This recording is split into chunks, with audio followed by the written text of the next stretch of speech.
allegations are very serious, and a delay in Tuesday's confirmation vote may be in order. Law correspondent Rita Braver reports. The Senate Judiciary Committee and the White House confirmed that Anita Hill, a former subordinate of Thomas's, told the FBI that in the early 1980s, Thomas repeatedly asked her to go out with him, and when she refused, initiated discussions with her where he talked about pornographic sexual materials. Thomas absolutely denies the charges. Hill, now a professor at the University of Oklahoma, would not do a television interview, but did talk to National Public Radio. He is using his position of power for personal gain, for one thing.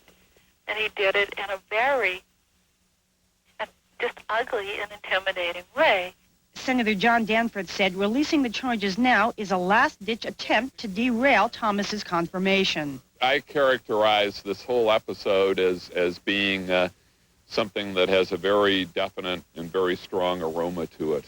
Senator Paul Simon is calling for more investigation of the issue, even though he admits the full Senate Judiciary Committee has known about the allegation for some time and done nothing. Well, we knew the report, but it is one thing to know a report. It is another thing to have someone be willing to go public on it. But so far, no delay is predicted for the full Senate vote on Thomas's confirmation, now set for Tuesday evening. Rita Braver, CBS News, Washington. The arms race between the Soviet Union and the United States is now a race to see which side can get rid of the most weapons first. For the U.S., this could mean less money for the military, more money for the domestic front. But as Randall Pinkston reports, whatever money there is, strings will be attached. Gorbachev's dramatic call to match U.S. cuts in nuclear weapons is adding pressure on the White House to start spending more money at home. But the president's budget director laid down tough conditions for any funds that may be freed up. You need to have a commitment to deficit reduction, a commitment to using tax incentives for more economic growth, and a commitment to get under control the $1 trillion worth of the federal budget every year that isn't under control at all. For the first time, the White House budget director admits it might be necessary to revise the congressional budget agreement, which limits domestic spending. But Darman opposes Democrats who want more spending for what they call essential social programs. Well, first thing I'd do is sign this unemployment bill that he's still got on his desk. It's only a $6 billion bill. The president himself has declared $13 billion in emergencies for Egypt, Israel, and the Kurds. That's the Democrat strategy. By pointing to the president's generosity with hard-pressed countries abroad, they're hoping to convince hard-pressed voters at home that Mr. Bush isn't doing enough for them. Administration officials continue to insist the president does have a domestic agenda. It's just that Congress won't approve it. Randall Pinkston, CBS News, the White House. And still ahead on the CBS Sunday Night News, a new videotape of hostage Terry Anderson. And here comes the bride. Elizabeth Taylor marries for the 8th time. Hostage Terry Anderson was interviewed in a videotape broadcast tonight by the cable news network. CNN says it was given the tape by a Lebanese production company, which did the interview today in Beirut. A hostage since 1985, Anderson said he plays chess every day with 2 fellow Western prisoners. I can tell you only about the 2 men that are with me, Dr. Tom Sutherland and Terry Lake. Both are well, physically, mentally, in good spirits. Anderson says his captors have told him to expect some good news. He hopes it will mean freedom for another hostage. We weren't told who might be released, whether it would be me or Tom or Terry or someone else. I don't think that's terribly important. But which one of us goes free? And he spoke of his love for his family and all of their efforts on his behalf. I love you all. I miss you very much, especially my 2 daughters. I've heard Peg many times on radio, and I can't say how grateful I am for her loyalty and her hard work. His family said he seemed in very good health, but kept their hopes for his quick release in check. I think one could reasonably assume that we are coming to resolution if, please God, something doesn't happen to disrupt the process. The last time we were this close, Saddam Hussein invaded Kuwait. Anderson is the longest-held Western hostage, and the videotape of him released tonight is the first in almost 3 years. The largest UN arms inspection team to date arrived in Baghdad today 50 experts on chemical weapons. Leaving Baghdad today was the overall chief of the UN inspectors. He said that despite denials, Iraq still might be working in secret to produce nuclear weapons. And with the Organization of American States, Haiti's deposed President Aristide flew tonight to Venezuela. From there, he hopes to return home to power.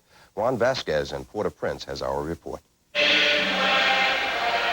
On a normal Sunday, the Church of St. Joseph in downtown Port-au-Prince is packed with devout parishioners, but only a relative few ventured out today. In the prevailing atmosphere of fear, even the parish priest, who has spent 40 years in Haiti, is full of despair. There are no solutions in your hands? No solutions for Haiti. The politicians don't seem to have any answers either. The National Assembly is divided between supporters and critics of President Jean-Bertrand Aristide, but they appear to agree on one thing. The problem cannot be resolved by outside interference. No, I don't think so. We have to have a national solution. For most Haitians, the political crisis has to take second place to the crisis of just getting through one more day. The marketplace is open for a few hours, but the economy is paralyzed. One hospital has told the Red Cross it is caring for 379 victims of the recent violence. But there are shortages of even the most basic supplies. The Army says it will never accept the return of Aristide, but nothing short of a restoration will satisfy his supporters. With the two sides so far apart, and the international community unable to broker a deal up to now, a quick solution to Haiti's crisis remains unlikely. Juan Vasquez, CBS News, Port-au-Prince.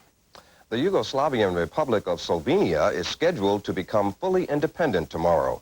A neighboring Croatia also wants out, but despite a new European Community deadline, the fighting there is escalating. Martha Teichner reports. Karlovac, the key town between Croatia's capital and its Adriatic ports, is seeing some of the fiercest of the battles that weren't supposed to be taking place. Here, local police flush out snipers from the Serbian-led Yugoslav army. On Friday, Serb and Croat leaders agreed to a European Community plan to end the fighting, but not how to do it. So instead of a ceasefire, there was an escalation of the conflict. Overnight, Croatia's President Franjo Tudjman ordered a mass mobilization to fight what he called a defensive war, and today Croats were lining up to volunteer. Infuriated by the failure of its peace initiative, European Community foreign ministers today issued an ultimatum.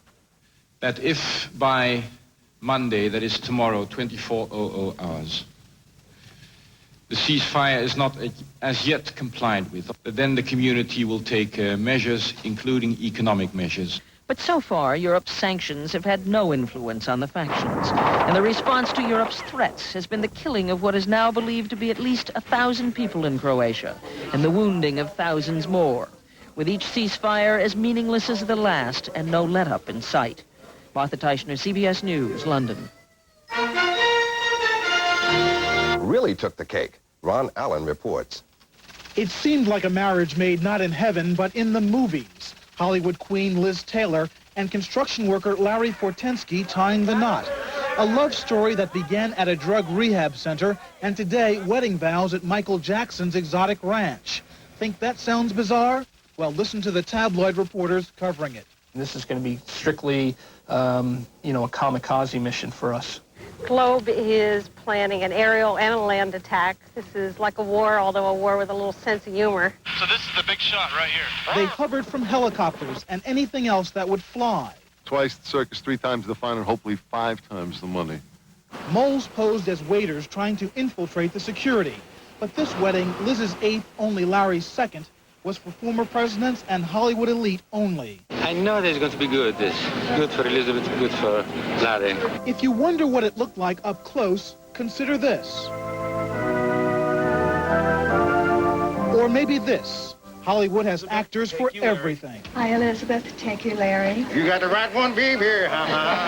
Maybe not, according to this Hollywood stargazer. He has his moon in Virgo, which means he's rather cool in wherever he is, whereas her moon is in Scorpio, which is very passionate. According to her horoscope, Liz should have perhaps married Michael Jackson instead. Ron Allen, CBS News, Hollywood. And that's the CBS Sunday Night News. I'm Harold Dow in New York. Good night, and have a good week.